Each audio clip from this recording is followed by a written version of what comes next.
Hello everyone, Billy back here with Worship of the Nerds, and I wanted to talk to you today briefly about something the AEW acknowledges the WWE does not, and that is wins and losses. Now, AEW does it by they do rankings for the week based on the wins and losses for that week, and then it shows you the overall year wins. Nothing wrong with that, and I'm not also saying that it's the best answer to everything, but I do like that they're doing something different. Uh, However, I will say, as a wrestling fan that's watched it for a long time, I myself have not been in the wrestling business, but I would love to. But I've watched it a lot. I will say sometimes a loss is actually a good thing. Let me explain. Say you have someone who has not been in the main event scene yet, someone like a Big E, who has the entertainment value to be a main eventer. He's hilarious. He's really good in the ring. That spear he does to that middle rope is just every time I see it, I'm like, ouch. So the stuff he can do is just wicked, and he's fun. So he is a natural athlete, and he puts the work in. You can tell physically he just is just built. But say if he goes up against Roman Reigns, and Roman Reigns right now, whether you like it or not, him and Bobby Lashley are the two guys in WWE right now. So let's say he goes up against Roman Reigns, and he hits Roman with a bunch of stuff. Roman hits him. Big E kicks out of this one spear, gets his foot on the rope or whatever. They go back and forth, and Roman cheats to win. Okay, so you had a face, Big E, get this close to beating Roman, right? He didn't win the title. But what happens is you build his credibility and saying, oh, he took Roman Reigns to the brink of defeat. He took him as far as he could go without getting a three count, that close to a three, that something like that. Then all of a sudden, you have a guy or a woman, whatever the case may be, you could do it either way, who was before mid card, upper mid card, wasn't quite the main event level. All of a sudden now, Big E is considered a main event level wrestler. So what you do is you put him against guys like Kevin Owens. I'm trying to think of SmackDown people. Kevin Owens would be a guy you put him up against that has credibility. And all of a sudden, Big E becomes a main event player. You put him against all the other guys who are in line for a future championship match. And then later, Big E down the road gets another chance and he wins the title. So that is how you could actually use a loss to establish credibility as a heel cheating or just a good match that goes really close to the face winning, or you could do it with the heel too.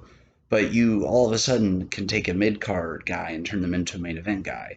And you've seen that before. Sometimes it happens organically to where the fans cheer them so much that they have to become a main event guy, like a Daniel Bryan or Kofi Kingston or Becky situation. And then you have other times where someone's been around the company for a long time and they just maybe are being seen from a different perspective that they weren't given a shot at before.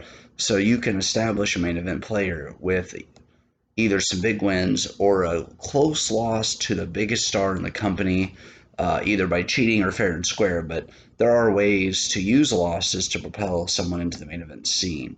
And I think that this is something that needs to be done more often, not to the point to where you get nauseous because it's done so often. That's the problem, is they want to, too much of a good thing is not good. You know what I mean? So I think what they could do is, my example I use would be perfect for Big E. Have him go against Roman, have him barely lose, but then you put him against guys like Cesaro and Kevin Owens, and Uso, who are becoming main eventers, and then later you give them a chamber match or you give them a number one contender match and they win. And you could do it with the women too. Someone like a Ruby Riott could have done that perfectly before she was let go.